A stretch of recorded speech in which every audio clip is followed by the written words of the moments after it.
Untuk mendalami kasus kematian 4 orang sekeluarga di Kalideres, Jakarta, kita sudah terhubung dengan Direktur. em, Kami akan coba hubungi terus dan juga kriminolog Universitas Indonesia, Adrianus Meliala. Selamat malam, Pak Adrianus. Selamat malam, Mbak. Pak Adrianus, tolong jelaskan secara awam bagaimana sebenarnya maksudnya. Ini kematian tidak ada unsur pidana satu hal.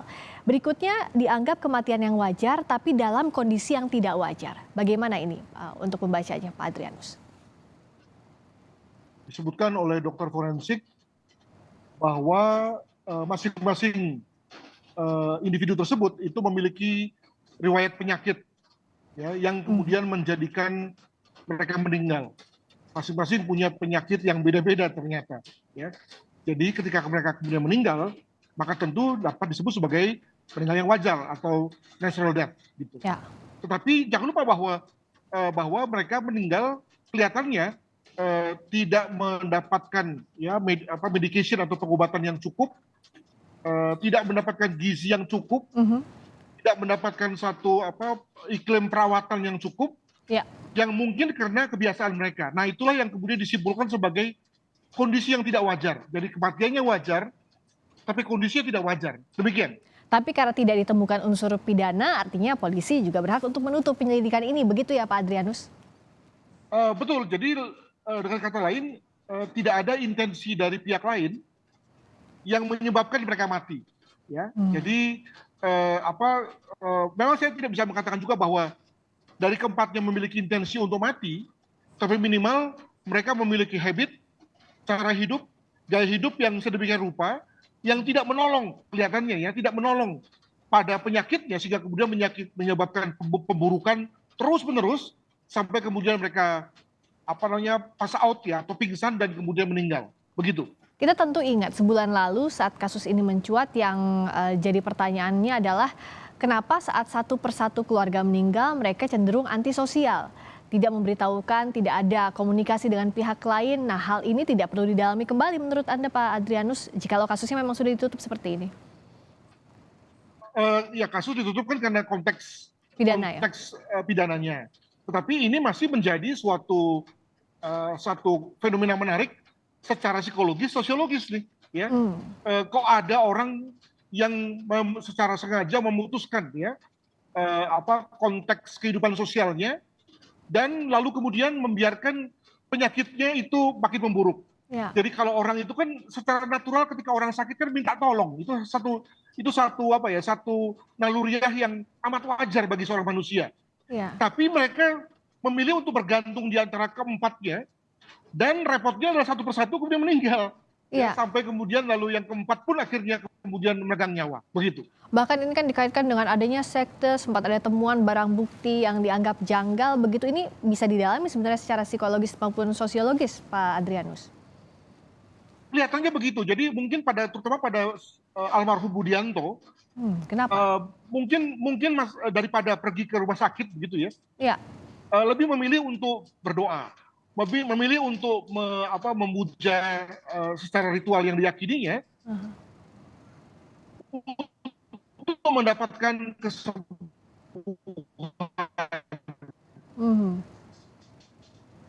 Pak Adrianus?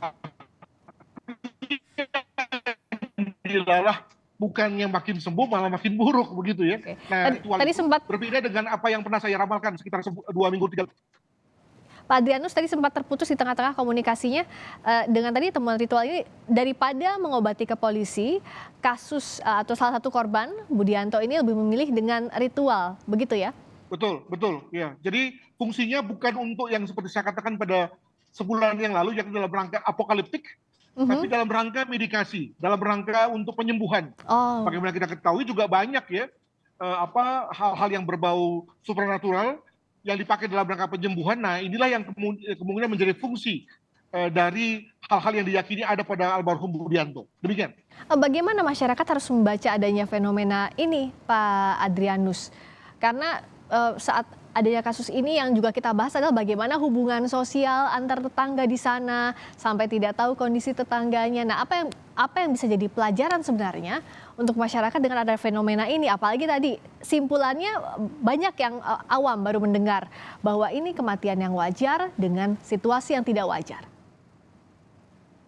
Ya, kalau ada orang bilang bahwa saya merasa sepi dalam situasi yang ramai, maka inilah buktinya dalam bentuk yang lain. Yakni ada orang yang memilih untuk mengisolir diri dalam satu situasi ramai. Ya, mengisolir diri hanya berempat saja, Ya. padahal di luar berempat itu sebetulnya banyak sekali pihak yang mau menolong ya terkait dengan penyakitnya. Nah, ini memang satu anomali ya dalam kehidupan Ya. modern, tetapi itu juga memperlihatkan bahwa memang orang-orang yang aneh seperti ini ternyata ada. Begitu, Pak. Dan kepedulian dari sisi misalnya tetangga atau bahkan keluarga lah. Kalau misalnya tetangga mungkin sibuk dengan urusan masing-masing, keluarga harus punya rasa tidak hanya simpati tapi empati yang lebih. Begitu Pak Adrianus bisa dikatakan.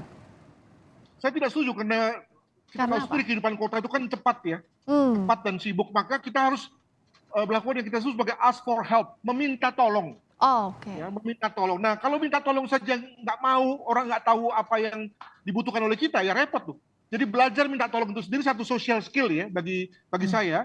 Karena kalau kita tidak bisa meminta tolong pada saat dan orang yang tepat, maka bagaimana kemudian kita bisa mendapatkan pertolongan? Nah, kelihatannya keempat orang ini tidak merasa perlu meminta pertolong, bahkan hingga hari-hari atau saat-saat ajalnya. Begitu. Oke, jadi social skill ini tidak hanya kita peduli terhadap orang lain, tapi bagaimana meminta bantuan orang lain ya Pak Adrianus di saat kesulitan.